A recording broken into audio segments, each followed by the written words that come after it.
Now in its 9th year, this is GabNet, the Great American Broadcast Network. Talk like you've never heard it before.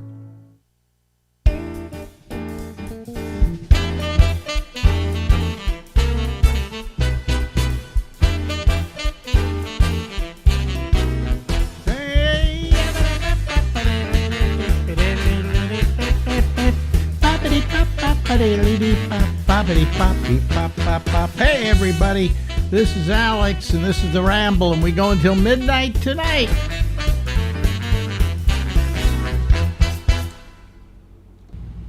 Ladies and gentlemen, yes, it says your name under there so they know that you're Lori Thompson. Hi Lori. Hello. Hi darling, how you doing? Hiya. What's new? What's that? Well, I'm inspired by our get-togethers, and we were talking last time about a child experience that is unique, and the daughter of Tristan Taormino. If the name sounds familiar, you had a wide video. But he was only a porno director. He was only a porno director. Right. I mentioned Thora Birch, who was the daughter of Jack Birch and Carol Connors from Deep Throat. I know, man. Oh man, talk about a resume. And her mother had sex in that film. Yeah. Did she really? Oh yeah. Wow. Well, this is about this child, the child of Tristan Taormino, as we were talking, a porn director, and it's called "The Part of the Heart That Can't Be Eaten." That's the name of the title, which is kind of intriguing. It's kind of an interesting title. Yeah. Yeah. Yeah. But and I will. It's It also on my might be bio. a great name for a porn film. Yeah, right. I know. Don't you? Some days I just sit around and think of good album titles, Yeah. And it would, that would. Like my favorite. Who was it came up with it? I think it was my friend Michael O'Donoghue years ago. One of the early writers on Saturday Night Live, and he died years ago. One of my good close friends who died earlier in my life. Yeah, there were some of those people, but he came up with a title for a porn film, a gay porn film. Sailor Dick Takes a Stern Approach. That would be good. That would be good. Yeah. And when Michael O'Donoghue, I remember he came to prominence because I was following that crowd when they were doing Lemmings and things like that. Belushi was in it, and Michael O'Donoghue was he was instrumental in the National Lampoon too. Yes. And his big bit was steel needles, hot steel needles, poked deep in their eyes. Well, no, he said, here's my impression of a person having steel needles pierced in his eyes. But he was just so dark. I first met Michael in Chicago when I was working in Chicago, and I had him on as I think I had him on as a guest. Yeah. And was it Chicago or was it Minnesota? I can't remember. But anyway, one of those two places. So when I moved to New York and I started doing a talk show on Saturday nights where I had guests, that would be. I wanted two guests. The first guest I wanted was Paul Krasner from The Realist. And I wanted Michael O'Donoghue, and they both came on. They were my first two guests. And I became very close to Michael because he really enjoyed his company and his friendship. He was the one that got me in the National Lampoon Radio Dinner album. Oh, really? Yeah. Well, because he's depicted as kind of a cantankerous guy or tempestuous. And I don't know how to describe him. I guess I knew him on a whole different level, where we would go out to dinner and we'd just converse him, so he didn't have to be on, be Michael O'Donoghue, the character that is Michael O'Donoghue.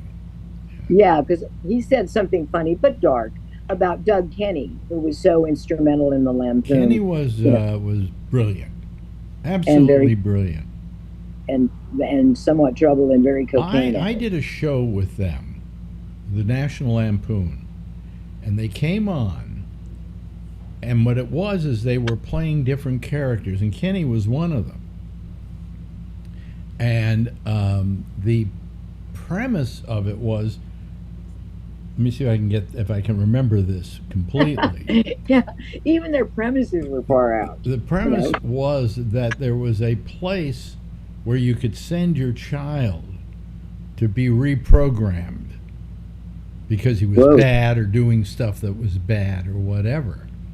Yeah. And we did this show where we were interviewing people who either had been in this particular camp or ran it. And the premise of it, but here was what was so brilliant, because they said, now we're going to do this thing, but here's how we do it. We do it from the premise that we're not questioning whether these things exist or not, but whether they're being run well. See, what you do if you're going to do a hoax, you remove the hoax about one step from the hoax itself and talk about another aspect of the hoax, and therefore everybody believes the hoax. Yes, and see, that's the same with satire. You have to satire that sounds so close. During that hour, we actually had one kid phone up and turn his brother in. You're kidding. I never liked him. Mom liked him best. And O'Donoghue was on that. He played, I think, one of the people running maybe the person doing the article or whatever. And I think Chris Cerf was there. It was Bennett Cerf's son. Yes. And Doug Kenny was on it. And I don't know if Henry Beard. Was Tony Hendra there? Because Tony Hendra is the only guy in the world that I almost got into a bar fight with.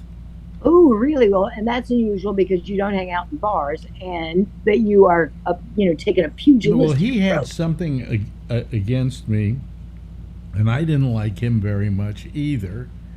And we were at this bar together, and I think we exchanged words. I'm trying to remember the conversation now, and one word came to another, and then we were about ready to strike blows at each other, and people stopped us. Yeah, good thing. Tony Hendra, not one of the more pleasant people in the world. Which he'd probably tell you, I mean, I think he's fed on that, the iconoclastic Tony Hendra. Yeah. But there was a magazine called New Times, and it lasted not long at all when I was a teenager. Mm-hmm. And my dad was great about, we could subscribe to any publication, no matter how leftist, no matter how wild, no matter how anything, as long as we were reading. And so I subscribed to some radical, but it might have been the Berkeley Barb or something. And here I am in rural Illinois. Mm-hmm. And so it was replaced by this new magazine called New Times. And Tony Hendra wrote a lot for it. So that was my exposure to him. And then I found out he'd done all this stuff with Lampoon. Yeah. And all the he was also a comic. He had a comic team, and I can't remember the other guy's name now, but he was very, he had been a stand-up comic for quite a bit, a sketch comic actually. Yeah, and when you that rule 6 degrees of separation especially applies to the comedy world, and that Saturday Night Live, Second City, Groundlings. Well, what happened was they stole for Saturday Night Live. Lauren stole a lot of people away from the National Lampoon. And Second City, yeah. And Second City, the Canadian Second City. Yes, especially because Lauren's Canadian, Yeah, and that's what I realized. I was like, oh, the more. So if you want to talk about the genesis of that kind of comedy, it wasn't really Saturday Night Live, but all the people they stole from elsewhere. Another group they got people from over the years was the Groundlings in L.A. Yes, out in L.A. Yeah, and that's become kind of what Second City, when you think of breeding grounds for people. Well, Pee Wee Herman started there. That started as a project at the Groundlings. The Groundlings? Pee Wee Herman, yeah. And at Pee Wee's Playhouse. And they did a thing called Pee Wee's Playhouse. And eventually, he became big. And so many people have been through there. Conan O'Brien. Yeah. Julia Sweeney, who has a great one-woman show. I love Julia Sweeney. I got to know her here in New York through Penn and Teller. Uh-huh. And she is at least in those days, was adorable. Just adorable. Keen intelligence. And keen, just and okay. Very insightful. Name a movie she was in. Okay. I hate being stumped. But I'm gonna. What movie? Pulp Fiction. She played the one that was married to the guy who ran the junkyard, where the fixer, who was played by, was it Harvey Keitel or Joe Pesci? Anyway, that's where they took the something, and she was the wife or the spousal unit. Very quick part, but she was in it, and I went, and Julia, and I was wondering. I think she does a lot of projects where she knows people, because she reminds me of the spirit, the way comedy used to be, the way it must have been, where they really help each other out on projects, and there's so much. If you went in the time that I was doing the radio show in San Francisco, you had a very good comedy community where people did help each other. Somebody would come in and start to be a comic, and they didn't know where to go and how to do things, and all the other comics would help them. Yes, they slept on each other's floors. They did, everything to aid and abet. There was a comedian called The Amazing Jonathan, which I think most people have seen. Okay, I remember. Did he have a guitar? Or something? And Jonathan, but in the early days, Jonathan, all he owned was this big, huge, I guess, van. And he slept in it. And so he'd come to San Francisco for the comedy competition. He'd park the van and sleep in it. And another person who came to the San Francisco comedy competition from Salt Lake, a city, who didn't have a place to stay at the time, was Roseanne Barr.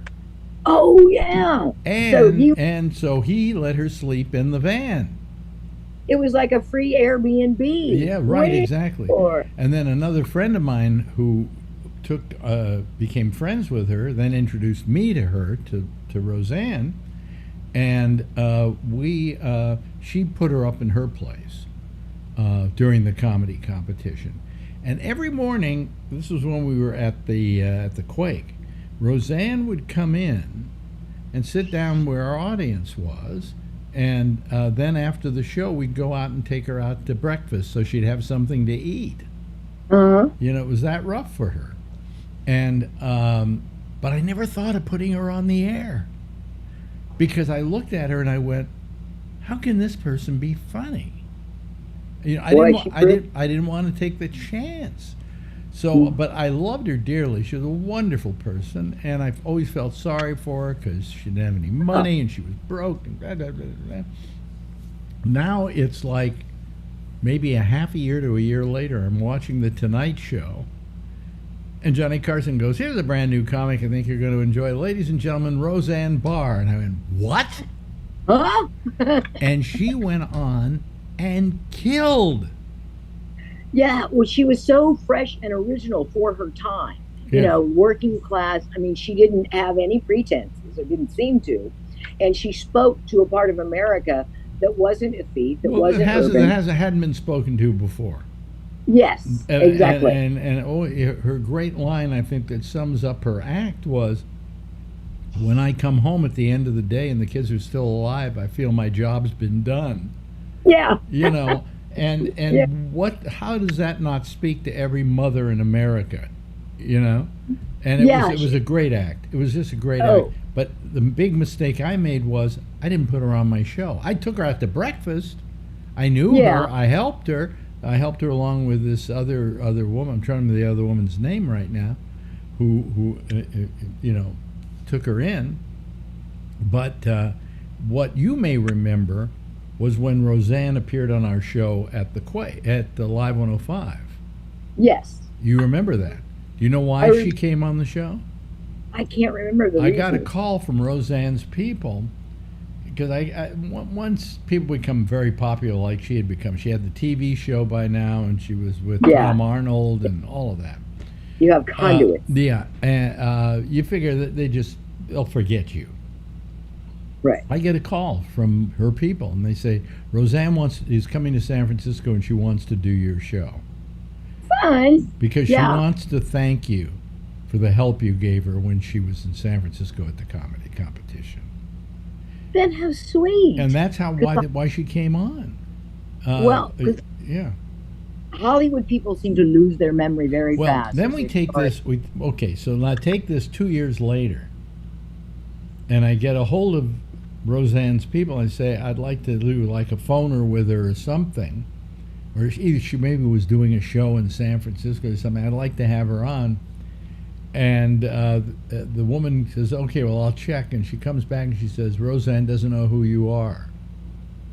Well, see that. I mean, she didn't place you right off. Yes. Well, I don't know. See, I don't know. To begin with, I don't know that the person ever talked to her. Yeah, the trouble is, unless you're talking to Roseanne, you don't know. You don't know what she's thinking, because they maybe just say, "Well, we got to protect her. This is just some guy from San Francisco who wants to have her on his show." Yeah, and if they let you get out the fact that she's been on before and we just had a really good rapport, and sometimes I told them all that, and they said Roseanne says she doesn't know who you are.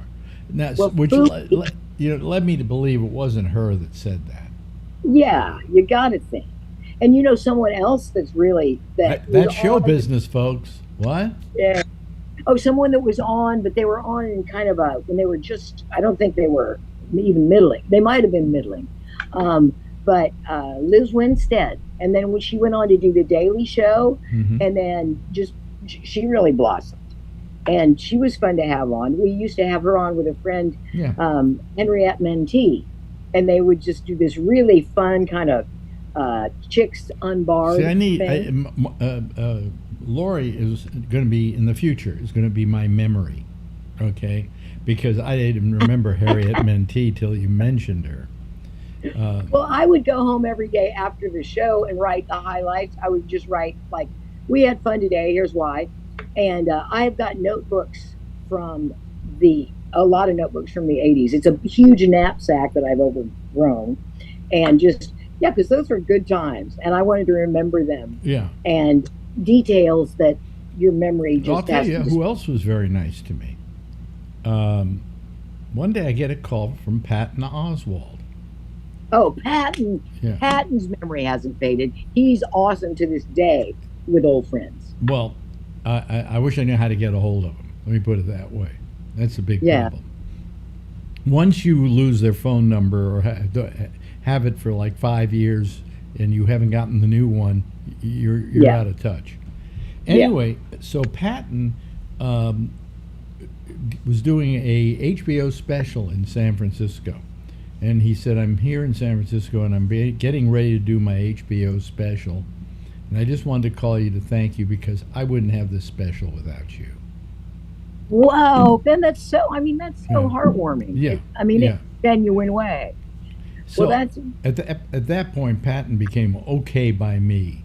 Yeah. Oh, he's okay by me. I was in Bloomington because my life had fallen apart. Yeah. So I went to stay with mom and dad. Is that where people go when their life is falling apart? Is Bloomington? That's where, if their parents are there. Oh, so okay. I knew parents would, no matter what you've done, your parents are going to say, "Well, let's fix this." And so I moved to Bloomington, and I was doing Bob. Bob, we play everything radio. And a friend of mine that worked at the station said, "Patton Oswalt." See, I didn't watch TV, so I didn't know he had the King and Queens. I didn't know of anything that had happened since Patton was on our show. And so, but I called him. I think I had his number at the time. And I called, and I said, "Patton, I'm thinking of coming in to watch the show." And he said, "I don't think in fact, he didn't confirm it." And then I called the box office and I said that. And I didn't hear from them either. But then I just walked up right after the show. And I said, "Patton," and he was like, "Lori." And he was not a go to Hollywood, forget your people person. He remembers people. Yeah. So I always liked Patton. He was a decent guy. Because he's hilarious. But I remember the guy you hated. Mark Maron. Mark Maron. You let Mark Maron have it one morning. Yeah, well, he was being disrespectful in my eyes. But as I've mentioned before, we both were struggling with hooch problem at the time, Yeah. which I mean, not on the air. I don't think we were drunk on the Well, air. I never had a hooch problem, so Yeah, you did, but but I wish him all the success. I really like him in his movie roles now. But Yeah, like I said, I would have been nice. but he was an asshole, and Sam Kinison knew he was an asshole.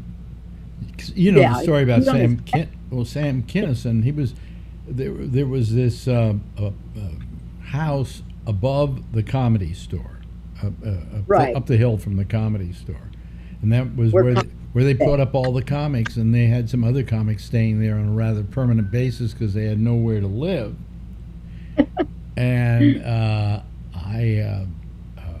they had nowhere to live, and he so hated Kinison, so hated Mark Maron.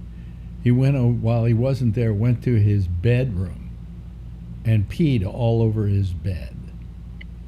He should just say he was channeling a dachshund, Mark. And I figured, if Sam Kinison doesn't like you like that, then you're not any good. And all the previous notions I had about him were kind of true, Well, I mean, I bet we'd get along just fine now because he's hooch free, I'm hooch free, and I don't think that was the core of it. I think that was an exacerbation of the venom, because I was easily offended at that time, and he was reading the newspaper. You were saying something of substance to the show, and he was like reading the Chronicle, and he just thought, that's disrespect, man. You're a guest here. Act like a guest. You come in, you sit in the chair, and you go to work. Participate. Yeah, at least have the decency and the respect to participate. That's why you're here, instead of somebody else. Yeah, but I remember on that show, you finally just let him have it. You remember what you said? I can't remember. You said, well, I know you've moved to Hollywood. I guess you went down there because there aren't people down there you haven't used yet. Oh, that sounds like what I was thinking at the time. Yeah, because, I was prone to not violent at all. I wasn't a violent person, but overreaction. Yeah. And alcohol kind of went along hand in hand with it. Yeah, well, that has something to do with it, But in that case, alcohol worked to our advantage, because I just sat there and I went, whoa. Yeah. It's like sometimes people will put other people down. It's all part of the comedy, and so on. Right. But in this case, this was just disdain for the guy. It was direct hit. And I appreciated it because I don't think I could have done that myself. And I don't know what I was thinking at the moment. I mean, I didn't notice he was reading the newspaper, I don't think, because I'm too busy trying to keep the show going. And, exactly. And of course, we had a couple of other comics on at the same time, so they were, riffing. But he was almost like, I felt at the time, like I may have overreacted, that he was showing blatant disrespect for what we invited him to be a part of. And I just really didn't have much enthusiasm for that. Yeah. And so, but Kinison, when we had on, I remember we really took a lot of grief for that because of a comment he made about that had a gay tinge. What wasn't a comment, it was his act. That he has some gay jokes in there, But he skewered everybody, And why just because you're gay should he be any less skewering than, And the people from GLAAD came by, and we had that little meeting that I walked out on after slamming the door in their face, where they came in and they played just the excerpts out of his act, which when you take anything out of context, it just loses. And finally, I just got up and said, you're just nothing but Nazis. Yeah. I said, and I'm not going to put up with this, and I slammed the door behind me. Because what made me mad is I was always a friend of the gay community, as you know. You always were, And this was the Gay and Lesbian Alliance for Anti-Defamation, I think. And I was not that way because of I was so giving. was also the day might come that I was going to be gay and that I wanted to have their good graces. Because when you cross the Bay Bridge and you're moving to San Francisco. Well, after you've been married 3 times, like I was at that time, you begin to think that there are options. Yeah. Maybe I'm fishing in the wrong spot. Yeah. I'm going to try another pier. You know what I love about these things we've been doing with each other? It's just it's like we haven't stopped.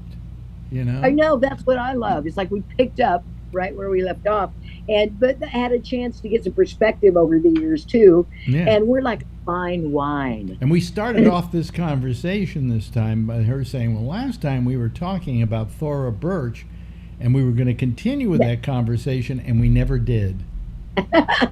Well, we were talking about her being raised by being the child of people in the porn industry, and there's a memoir having written by the Kristen Taramino's daughter. Yeah. And I love memoirs, biography. You learn about history, you learn about empathy. They can go through things so you don't have to. I would love to see Thora Birch write a book about growing up, because these were 2 people who, with Taramino, you're only talking about a director. In the case of Thora Birch, you're talking about 2 hardcore porn actors. And Carol Connors wound up being not the prize girl, but just the girl who's on the Gong Show. As Chuck Barris's assistant. Yeah. Well, yeah, because once you're in that film industry, then you can spread your wings, and porn doesn't have the stigma. I don't think that it. Well, I thought it was funny that what's his name, Gong Show, Chuck Barris, found her interesting. That was wonderful.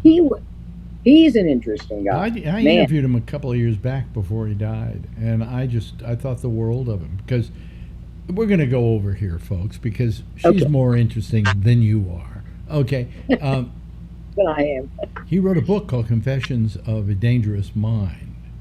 Yeah, wasn't it made into a movie? Yes, directed by George Clooney. Okay. And it was a book about his life, and it's his life story. Tells the story about how the Gong Show was created and all that. But in it, he puts this subplot that while he was doing the dating game, the government hired him to be a hitman, and he would go to foreign countries when these people were sent on their date to be the chaperone, and then he would take that opportunity to kill people. Oh, nice. And then he was a hitman for the CIA, and everybody believed this. And when I read it, I went, I know this guy's history. This is another put on. Yeah, it's historical fiction. But people would get him on the show and they would say, "Did you really?" And he said, "If I told you what I did, I'd have to kill you." That was always his answer. And I told him that I just thought it was brilliant. It was the most brilliant way to do a hoax without actually saying, "Hey, folks, I'm here doing a hoax."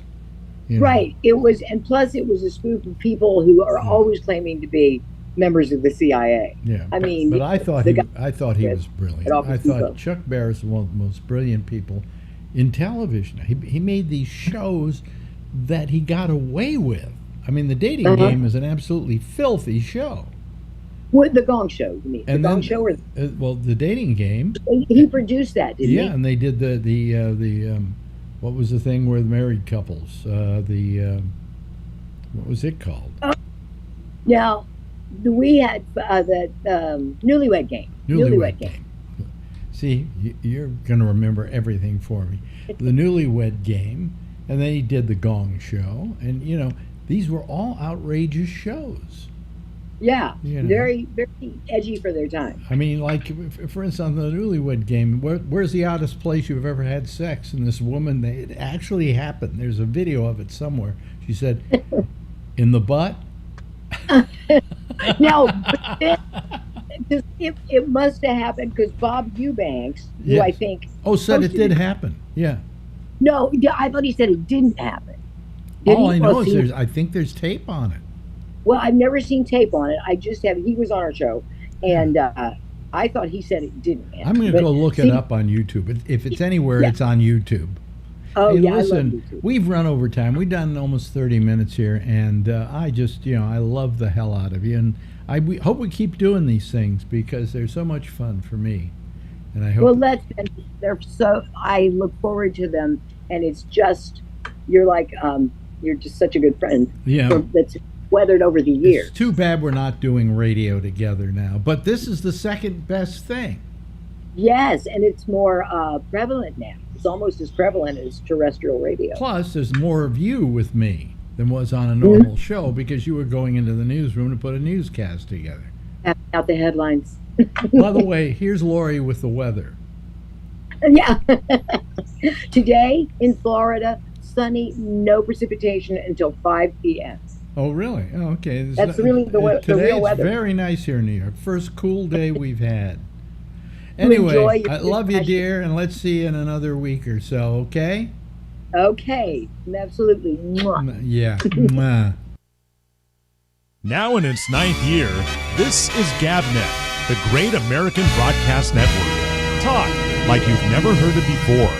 Well, let me see here. There's nobody here. There's nobody tonight who wants to do the show. What am I going to do? Well, I could,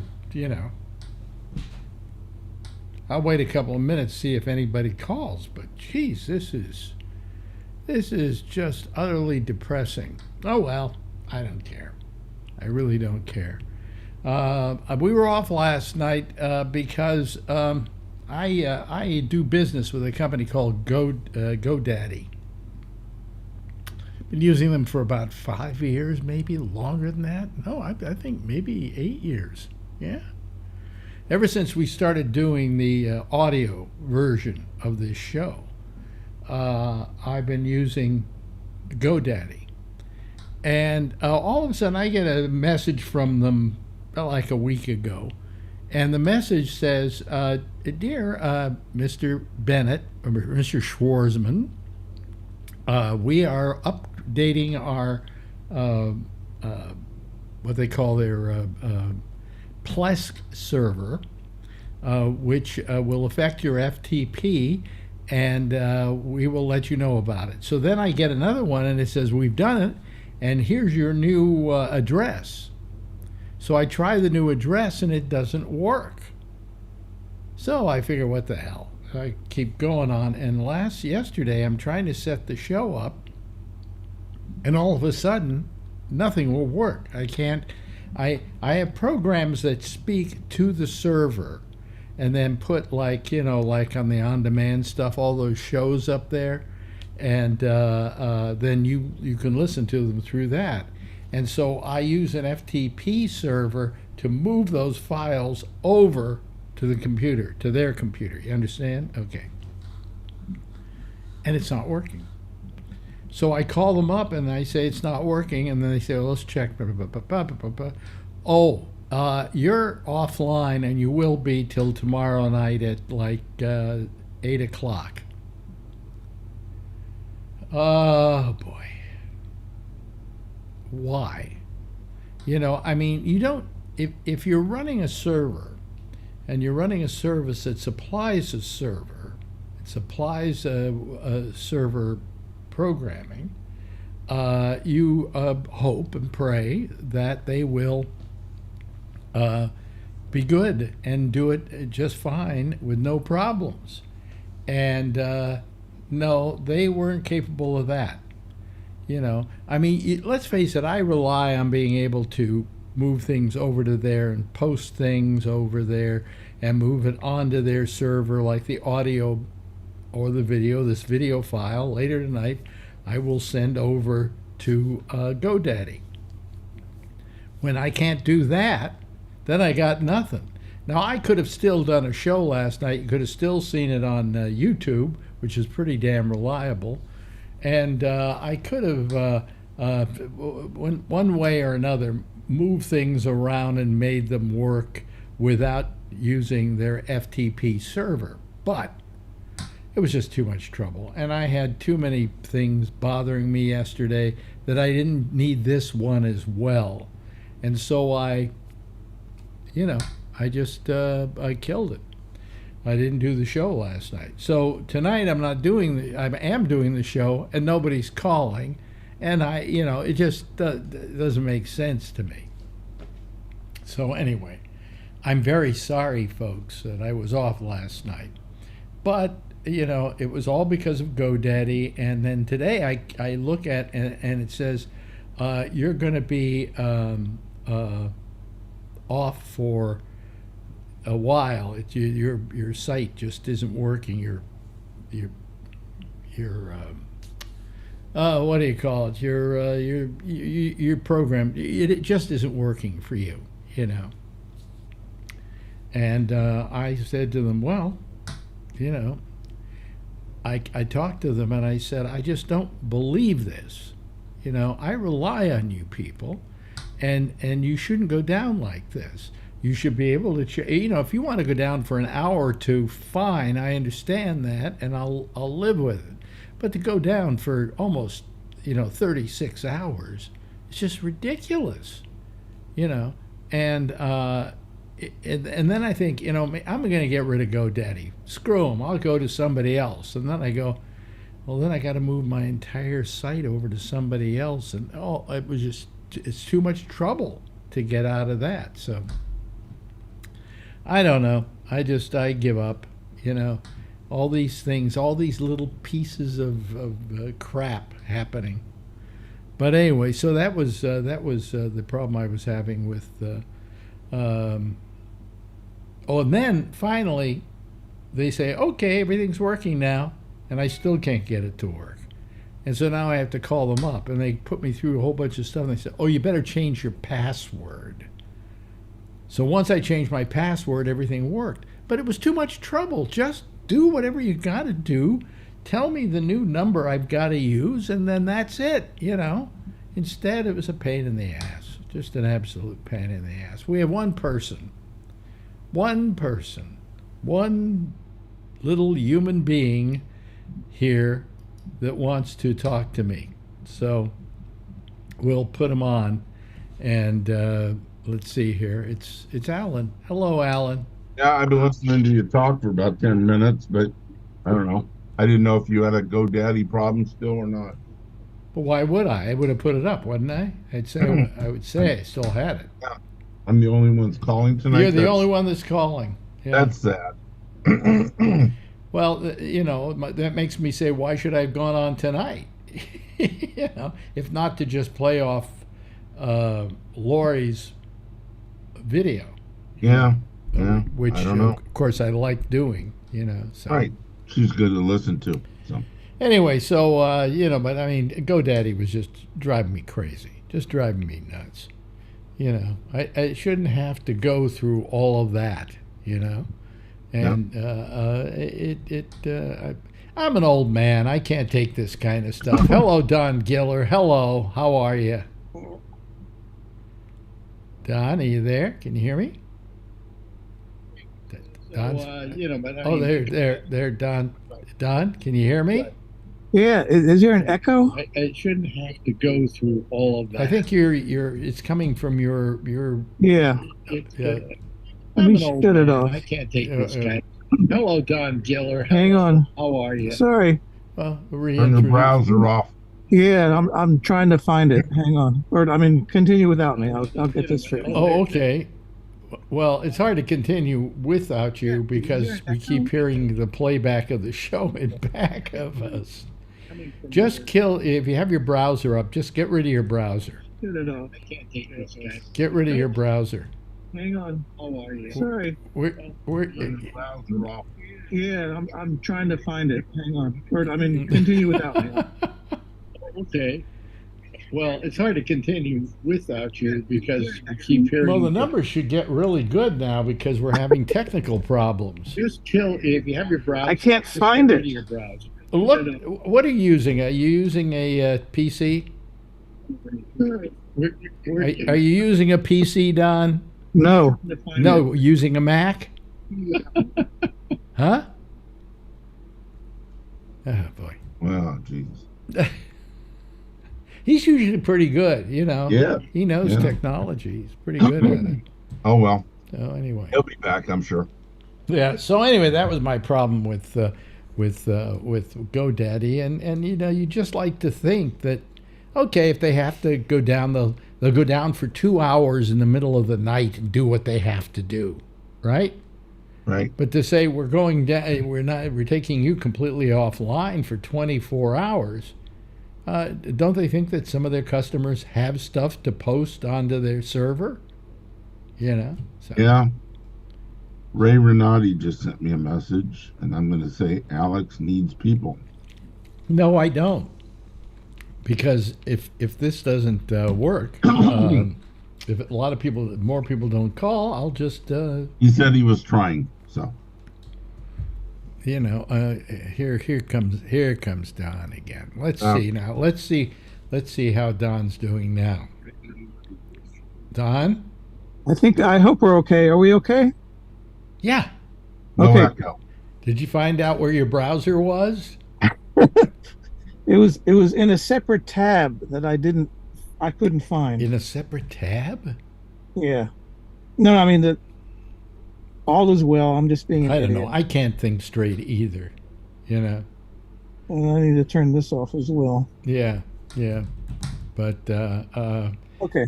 yeah. I'm okay. Yeah. So, Yeah, no, you were alone, so I thought I'd but now there are three of us, or two of you. Well, no, two of you and one of me. Well, there was always one of you. Well, it's because it's my show. Well, yeah. Oh, that's what the title is. Let me ask you: you don't post any new Letterman stuff, do you? Correct. Then I how don't. come it keeps coming up? Because previous uploads are still there, so you can still find. Now, I know that, but how come it it's always there? Like on my just my list of things to watch. It's Don Giller stuff. Okay, but it's older stuff. I'm not clear when you say it's. I mean, still, is there some way you're able to push it to the front? Oh no, those are YouTube's algorithms, I would think. And if you watch one video of mine, or I mean, right now my current obsession is watching police cam videos of drunk drivers. And once you watch one of them, yeah, they'll all pop up, for further watching. So I think that's what's going on. I know that, but I really enjoy them. I just really enjoy them, Don. Oh, good. I appreciate that. That's very nice. Well, are you putting any stuff up of other people now, or? Yeah, well, I'm putting stuff up of music that a friend of mine and I composed and recorded, and we're slowly putting up videos of that music to accompany the music. In fact, I put up a new one last Friday or Saturday. Really? Oh, that's terrific. That's terrific. So, and I sometimes put up Tonight Show videos, the Johnny Carson Tonight shows, and they're okay with that as long as they monetize it. Mm-hmm. Oh, okay. They have no problem with it. No, they don't. Which is as long as they're very sweet. As long as they monetize it. Yeah. Which they should. It's their content. How do you do that for them? In other words, I know how you monetize it. How I monetize these shows for me, but how would I monetize? Let's say I put up something, monetize a show for somebody else, and yet be the one putting it up. Well, either they'll find it on their own, whether it's automatic or just looking for it, or in my case, I'll email them and say, "Look, I'm putting this up." I'll let them know. Mm-hmm. Well, then it surprises me. They're very smart about it because they realize that's extra money coming in for them, even though it's you doing all the work. Yeah, back in the fall of 2019, I put up a whole bunch of Johnny and Dave, but nearly all of it came from their licensing site, and that was a no-no. That you can't do. Yeah.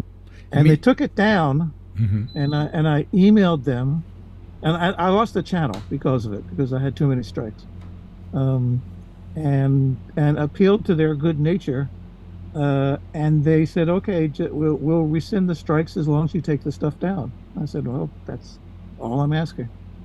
So they've been great. Or Well, at least the one I'm person. glad that Dawn got on the show because I couldn't have had this much interesting stuff to talk about. Actually, I wanted to ask you something.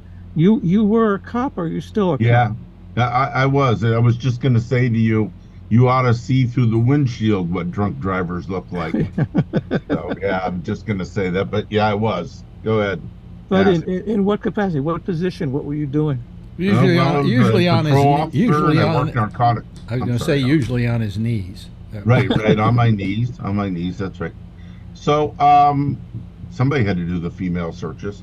So anyhow, no, I'm a patrol officer mainly, and I worked detective, worked in narcotics for a while, and a little bit of gang task force, that type of stuff. Did you ever get hurt? All the time. Well, that's why he's you're not a always cop getting fights. anymore. Everybody wants to fight.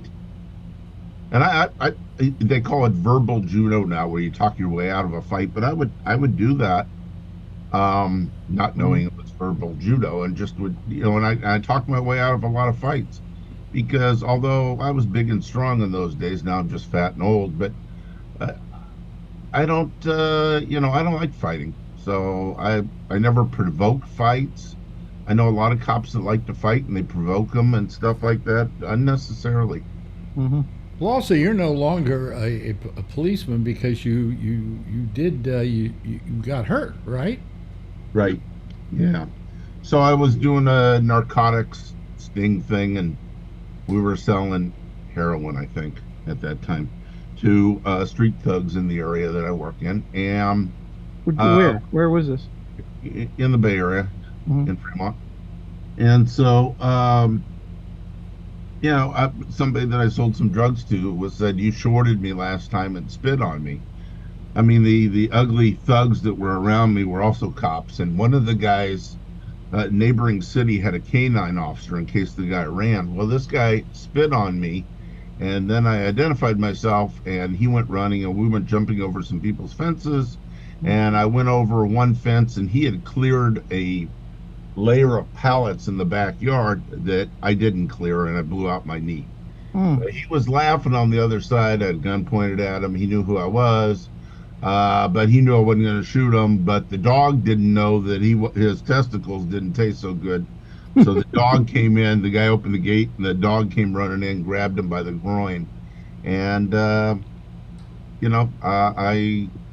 went on limited duty for a while and then got retired out. So yeah. Police dogs, are they? They caught this guy, who I think did a really great escape out of that prison in I think so too. Pennsylvania. I think that was stupid. Well, security. I'll tell you what's stupid though. You do something like that, it is ambrosia. Okay, have you seen this thing, Giller, about the guy who he how can I best describe it, Alan? He escaped from jail. Well, he escaped from jail, but he did it in a very unique way. There was two walls, and he was kind of a short guy. Yeah. And he just kind of put his back against shimmied it, himself up. and he shimmied up, got up to the roof, then got to a place where he could jump off and not be seen or whatever, and he escaped, and he was gone for 15 days. They couldn't find him. And they found him with, 30, 40 miles away, something like that? Yeah, well, here's the thing.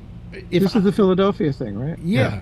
I mean, Pennsylvania, right? Yeah. Yes. Yeah. So okay. you say to yourself, if this guy is that good to get out of prison, why in the world didn't he just get the hell out of Dodge?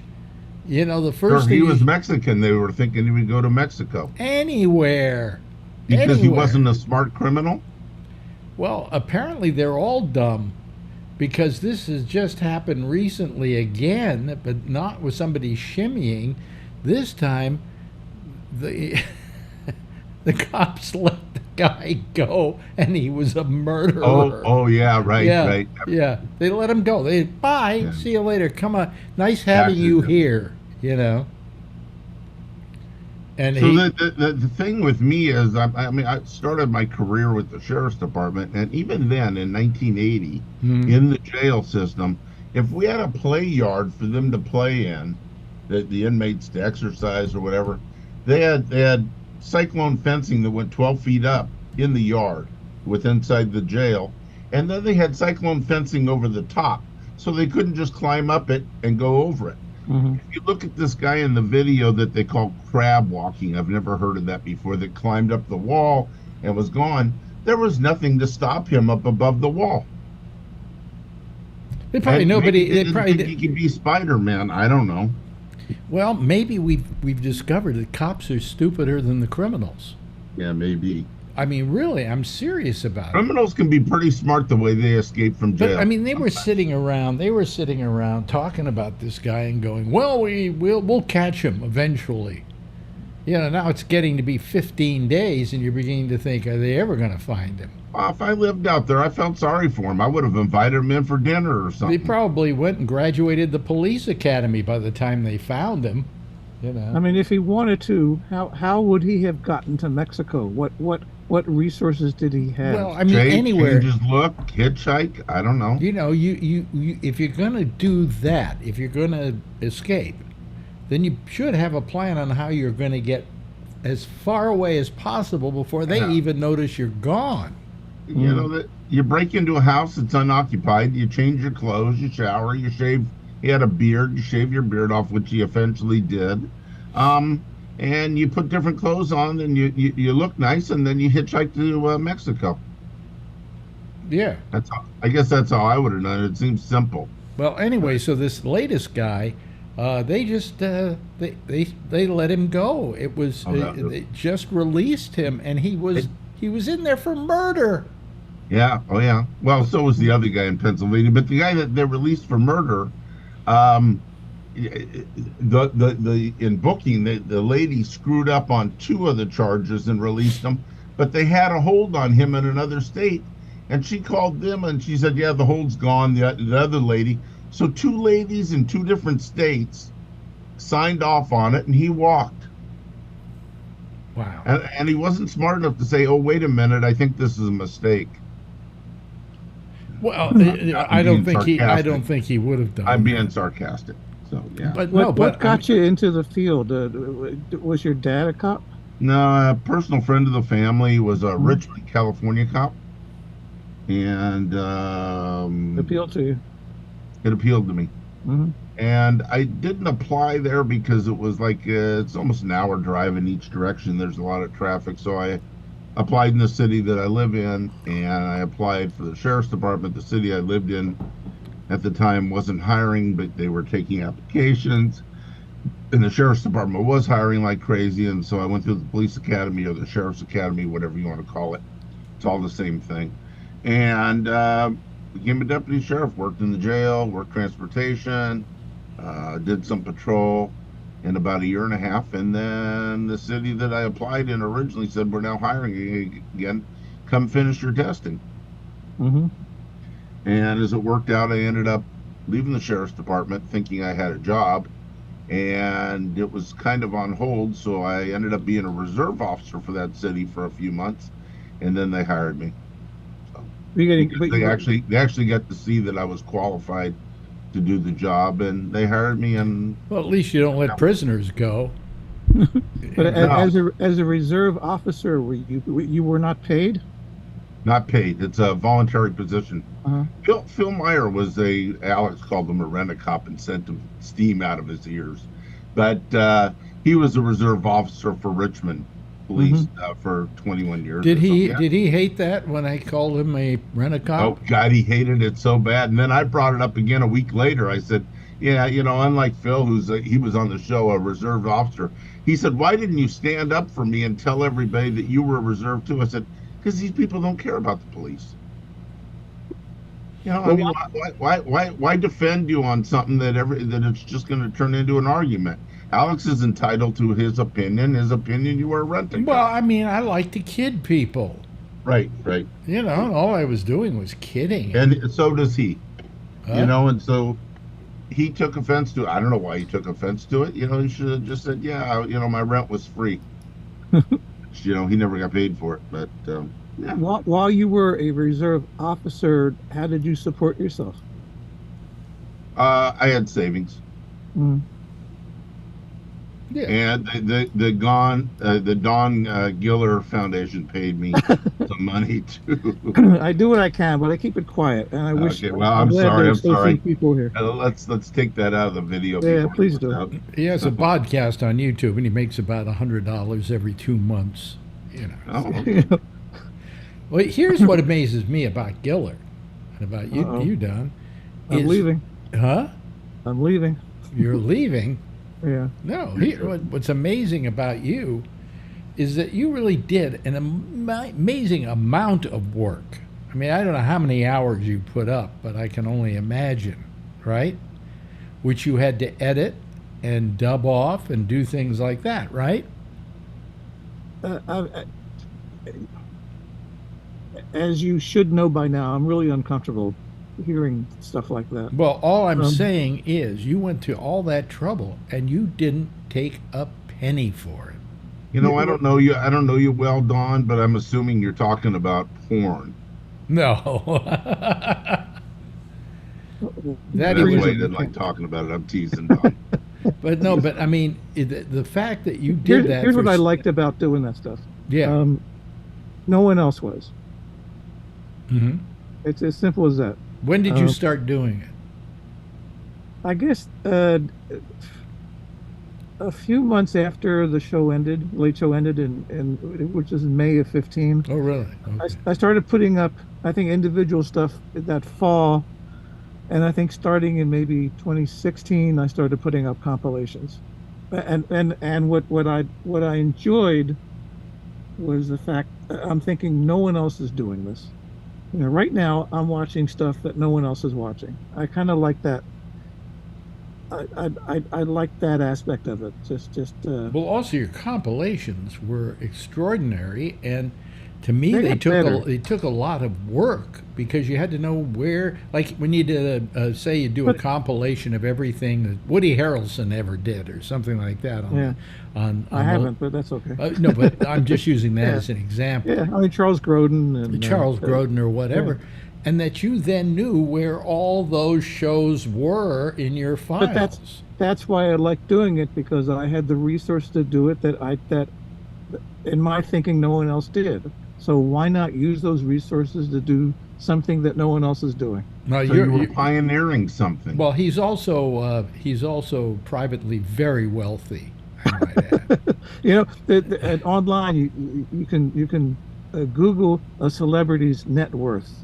And I don't know how they come up with that. Yeah, and so I looked myself up, and it said I had a net worth of like $1.2 million that was based only on the myth that I was monetizing my YouTube channel. The myth? They said the myth? No, that's me. You know, they're assuming that I'm getting all this revenue from YouTube, and that's how they calibrated this amount of 1.2 million. Well, so I put on Facebook, you know, they're only off by only off by 1.2 million. So net worth, Alex Bennett, $29. So it's Michigan all Republican from Party. YouTube. Is Alex Bennett divorcing? Who is Alex Bennett's husband? What is that? You got to be careful, because Alex can be a woman too. So wait a minute. How did Alex Bennett get famous? Alex Bennett is a popular TV personality, barstool blogger. There is a guy named Alex Bennett. Yes, I should get him to stop. You know, appearing on Bravo TV show Sweet Home. If he belongs to After, he can't use it. Oh, there we go. Alex Bennett, broadcaster. My net worth is $3.46 million. I want to be your friend. Is that me that there? Yeah. That really? I don't think there's any other broadcaster named Alex Bennett, is there? Let's see here. Net And worth. it's gone up. Good. Barstools, Alex Bennett. What is this now? Alex Bennett, broadcaster. Yeah, broadcaster. you're going up. They heard about your inheritance. Yeah. Boy, I wish I had that. Well, according to this, you do. Because today my lawyer had to write yet another letter to somebody, and so I figure there's another couple of $1,000, you know. Yeah, but with what you're getting, it's pennies, you know. With what I'm getting? Yeah. I'm not getting anything. Well, we know what you're getting. What do you mean? The cheap rent? No. If you're referring to oh no, that's another. That you mean the inheritance? Okay. Right. Yeah. Well, we won't. We don't. When you're talking about ribbing people and knowing that they'll take it well, last Thursday, Mike Chisholm didn't have any guests for the following that they could put it for the following day. So it was very last minute, and I agreed to be his guest. And I said something very cruel about you, Alex, but we laughed about it because we knew what it was in jest. Now, what was that comment? You'll have to watch it. No, I don't want to watch it. It will lose in translation if I explain it. No, but come on. What did you say? Come on. I can't. Honestly, it will be even more crueler. You mean I have to listen to Chisholm's podcast? It's within the first 5 minutes. Is it up already? Yeah, it's up. It was up the last Friday. Well, I will. I guess I will if you say it's in the first 5 minutes.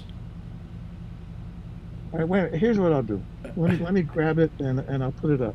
You put it up. Where will you put it? I'll put it up to the screen. You put it up to the screen. Okay. So let me. We have no time. We have no guests tonight at all. Nobody calling this damn show. Oh, so thanks. What are we? Chop liver? Yes, yeah, you really. are. You are. And I love chop liver. So don't right. you know? And I don't feel bad about insulting you. Yeah. Oh boy. So he didn't have any guests, and so he said, I don't have any guests. Will you do my show? Did you feel a bit insulted by that? No. I've been refusing to be his guest for the last 2 years. Oh, okay. Anyway, so did you find the first 5 minutes of that show? I'm waiting. I'm watching it. I'm waiting for the moments. For the moment. Oh, okay. Yeah. Ladies and gentlemen, this is exciting, isn't it? Huh? And that's only because nobody else really has called this program you talking tonight. about Michael O'Donnell because you knew so many people, and I found that relationship fascinating, and I wish I would have liked to hear you talk more about that. Michael O'Donnell? Not just Michael O'Donnell, but everybody that you've become friends with. Oh, well, that would take a long time. Well, that's what we're here for. No one else is here. That's right. I love the you made a statement after you called Phil a rent-a-cop that you were talking to him about something else, and you said, hey, you know nothing, Phil. Alan was a real cop. That also pissed him off. It was funny. He's like, you should stand up for me. Yeah, well, Michael O'Donoghue. Yeah, that's he's one of the first friends of mine that died. Mm-hmm. The only person that died before that, I had a friend in Houston, Texas, that I'd started a business with. We started a business selling concert posters. Nobody else was doing it. We were the first ones to do it because my cousin's husband, Victor Moscoso, was the artist for the family dog. And so we made a deal with him to take his posters and to sell them. We sold them in, I can't remember where it was now. We made a little bit of money on it, but this guy was my partner. I left Houston, Texas. Next thing I know, he gets murdered. He's taken out to a field and shot through the head. Wow. Really? And it turns out that it had something to do with his father having a bad relationship with somebody, and they wanted to get even with him, so they killed the son. Oh, wow. That was the first person I ever had die on me. Yeah. And that was pretty rough to take. You know. I'll bet. Yeah. So how you doing in finding it? I had it, and now I'm trying to backtrack, and now I have to do it. Did you put it on double speed? We don't have all night. Yeah. Well, apparently we do. Oh. Well, I could probably actually get it right now off the web. Quicker than dawn, too. Quicker than dawn, and play the damn thing right here. I'll go back to my rice bowl. Your rice bowl? Is that what you're Okay, eating? I think here we go. Okay. I thought you. Okay, part of me thought you. Part of me thought you did Alex Bennett's show, just to say, oh yeah, okay, I'm not going to do the Letterman podcast, but I'll do Alex's show and to give me a little bit of the gears, which I think he's older. He's going to die soon. Or sooner than us. We hope. He almost made me do a legitimate spit take there. Hey, listen. That was it. Listen, Giller. It was cruel, but it was in the moment. I wouldn't make a statement like that, Giller, because look at who I've outlived so far. People we didn't expect I'd outlive. Did you think I'd outlive Shecky? Oh. I think about him every damn day. I do too. I didn't know who he was till I saw him on your show. Yeah. And then after he died, Phil told me a little bit about him, and I went on and watched. I just put Rick Scheckman up there, and boy, there are just all kinds of videos of him doing skits on Letterman and stuff, and I'm like, wow, this guy was really talented. And no. In that respect, he wasn't talented as a performer. No, but he was so, shall we say, untalented at that he was funny. Yeah, that's what made him appealing on the TV. That he wasn't. Letterman did that with a lot of people. Larry Bud Melman, as an example. Right. And that was an example of somebody with no talent. Except he thought he did have talent. That's the difference. Calvert DeForest took himself seriously. Did he really? Yeah. Because he used to like to give him things to say that were impossible for him to read. Mm-hmm. And he hated heights, so that's why they would put him. They would have him introduce Dave from the balcony when he was in Chicago because it was way high up there, just to make him uncomfortable. Oh man, that's great stuff. Yeah, but Rick had no acting talent. He was just, and that's what made his TV presence so appealing, because he was just. If he had a talent.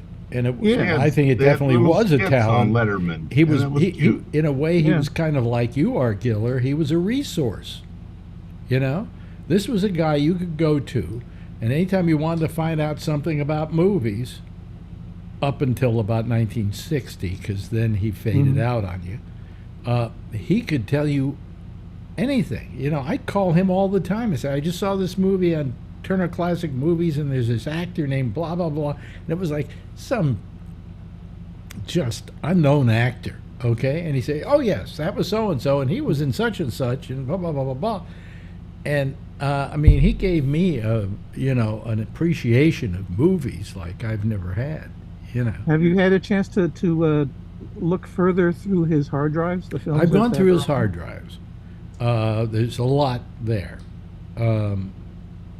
And can you watch them? Can you open them up and watch? What it is they're all on the basic ones that he had as his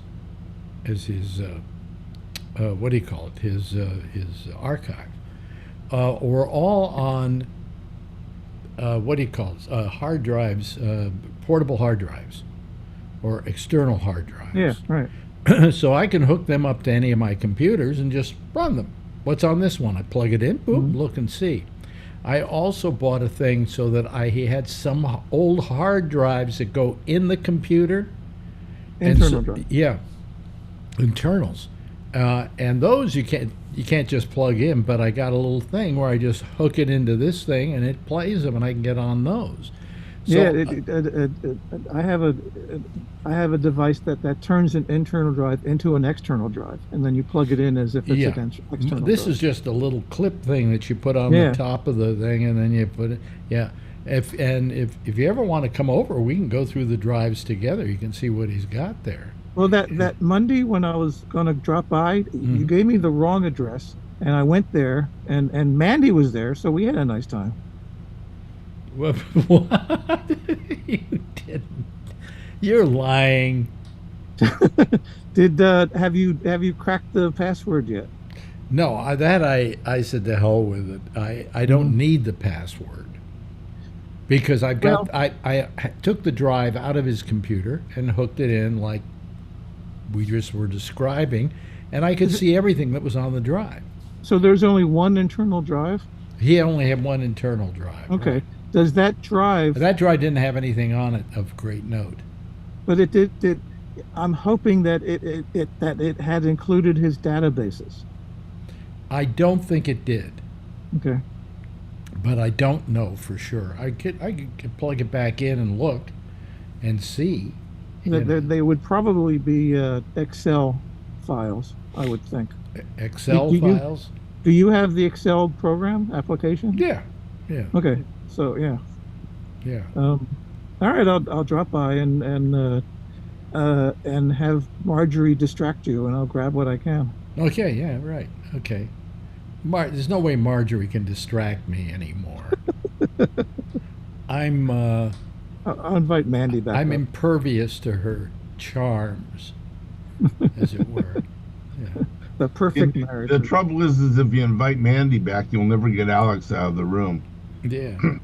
But anyway, I can't even. I'm having a hard time walking. I went for a walk yesterday around the block, and it's rough for me. I don't know what that's all about. Hard to walk or painful?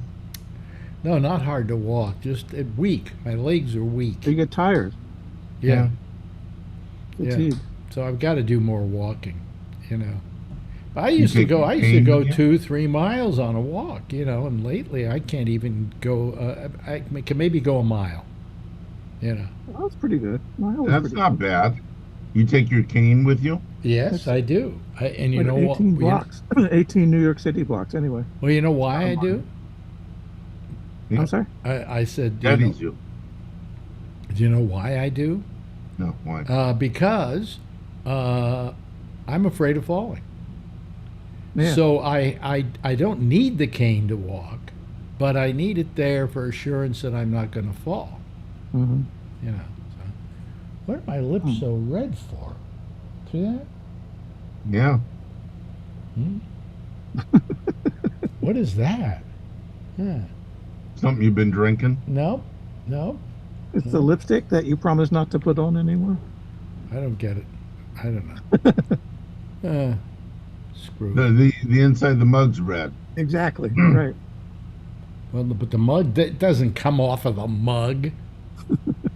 But that's a nice look. Yeah. Yeah, that's attractive.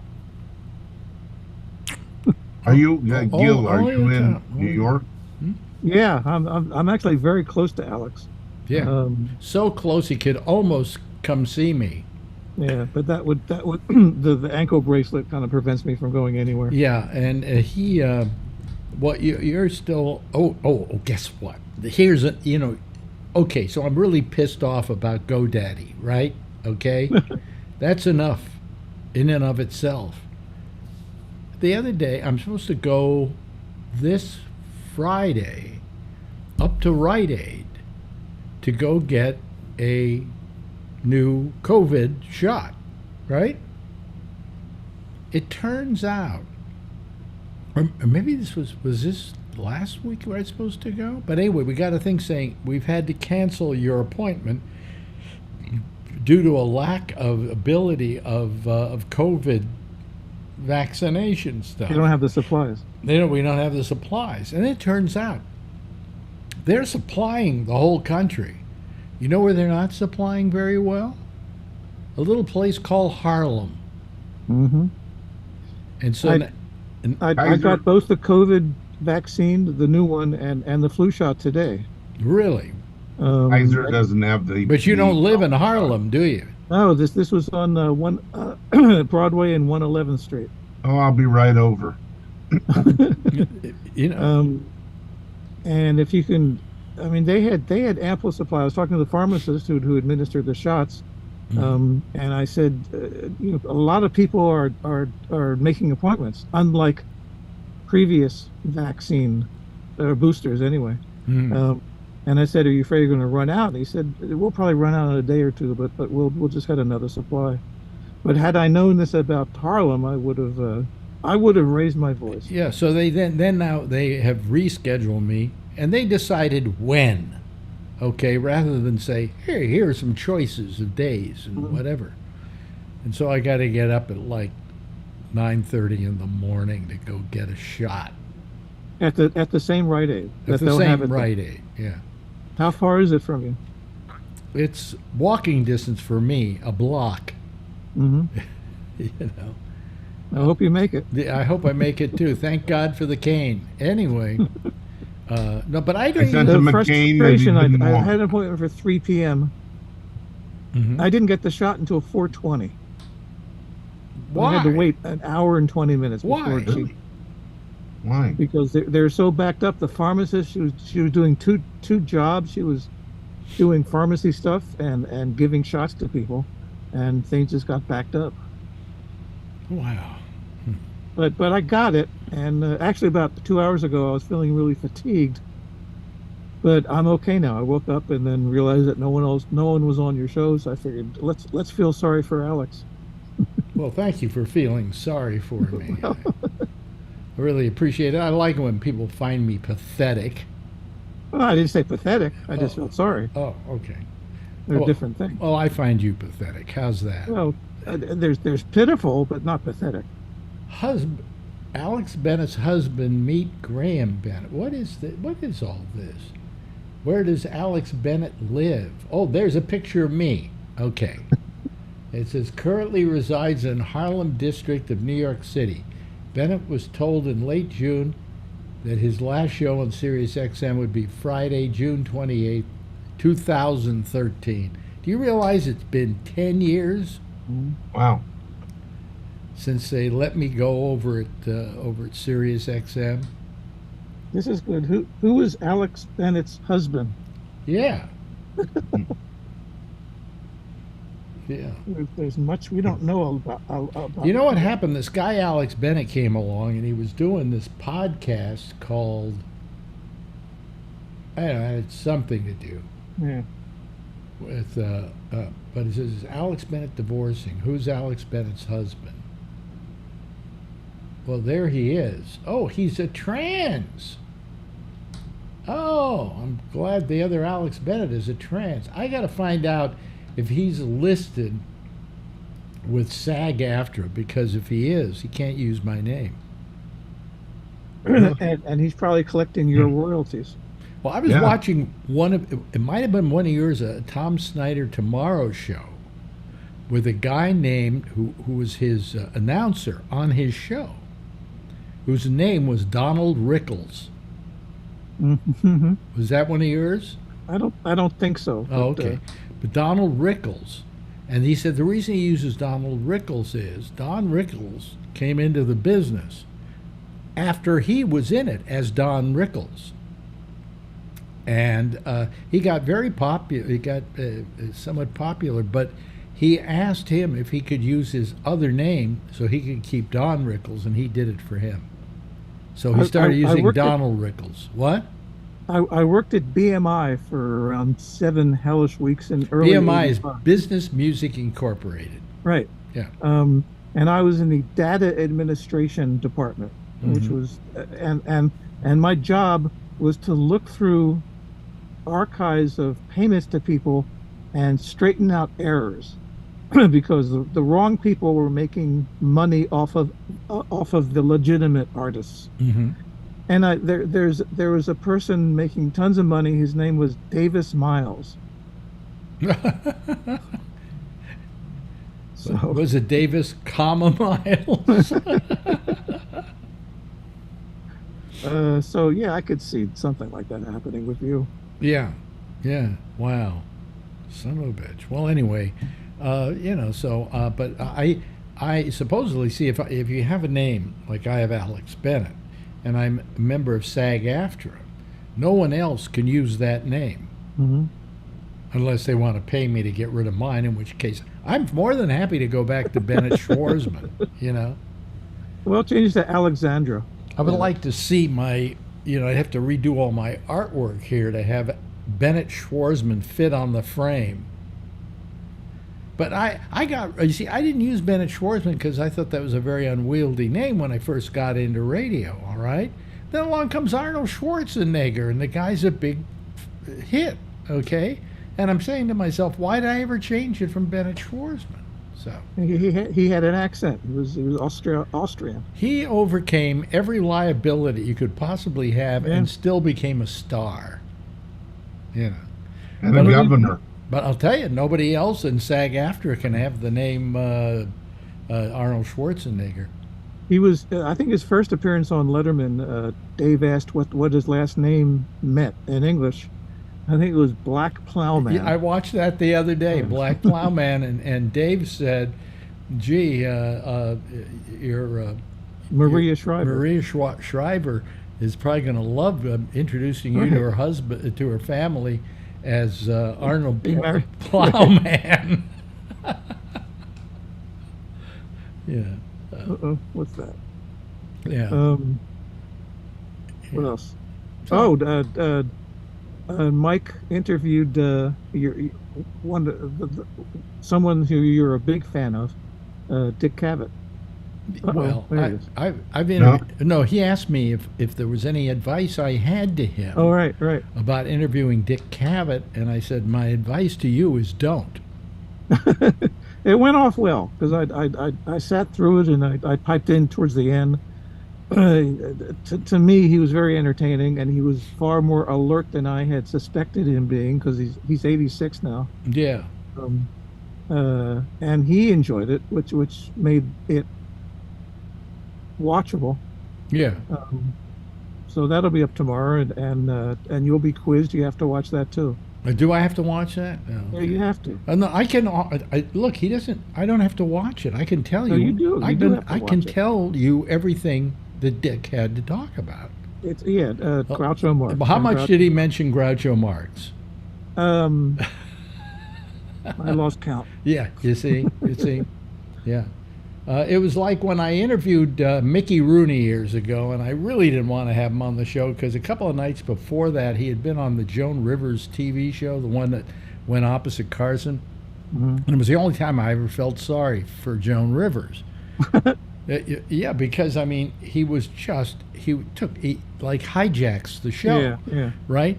And he comes on my show and he starts into the whole bit, and this is the one he did everywhere. If Judy Garland had just called me, she'd still be alive today. Mm-hmm. Judy and I were the two biggest stars in the world, and if she had just called me, she wouldn't. I'm going, God, I can't stand this. He was doing the same thing on my show. You should have finished his sentences. Probably could have. But that was, there are some of these people that all they do is they keep telling the same stories everywhere. But it wasn't that overwhelming. I mean, he did. Groucho came up. I brought up Groucho once, and that led him to talk about a very funny story that he had. But he talked about other things. Yeah. Mostly other things. I'm sure he was okay. I'm sure he was fine. Yeah, he was fine. I hope and pray for Mike that he was good. Yeah, I mean, Mike's getting better at this, I think. Yeah, and by the time he gets really good, he will run out of guests. So, by the time he's good at this, people won't remember who David Letterman was. Well, that's bound to happen eventually. I'm going to play the theme here. You can't hear it. Oh, we're done. Are you glad? I'm relieved. Isn't he a good guest, Alan? Absolutely. I couldn't imagine spending 45 minutes with just you and me. He made no Phil. Yeah, and nobody else called. Oh, thank God. Nobody else called. Yeah. So screw all of them. We did it very nicely on our own. And by the way, we had some pretty good numbers of listeners listening to the program. So, you know, don't pay attention to that anymore. Yeah. So that's the way it goes. Hey, listen, thank you so much. I really appreciate it. Alan, my only guest from California, and Don Giller, my only guest from New York, who, if he had had time, probably could have walked over here and just sat next to me. But I'd catch your COVID. No, you won't, because you got the COVID shot. I'll catch your COVID because I didn't get the COVID shot. And that's the end. The end.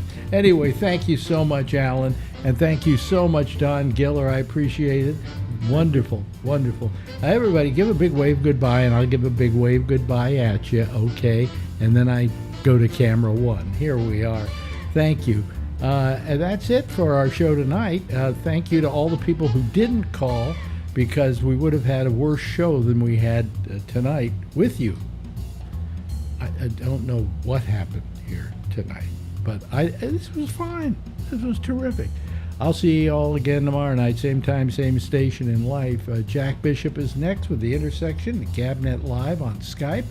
I'll see you tomorrow night, same time, same station in life. And in the meantime, if you see her, you know what to do. Tell her I love her, okay? Good night, everybody.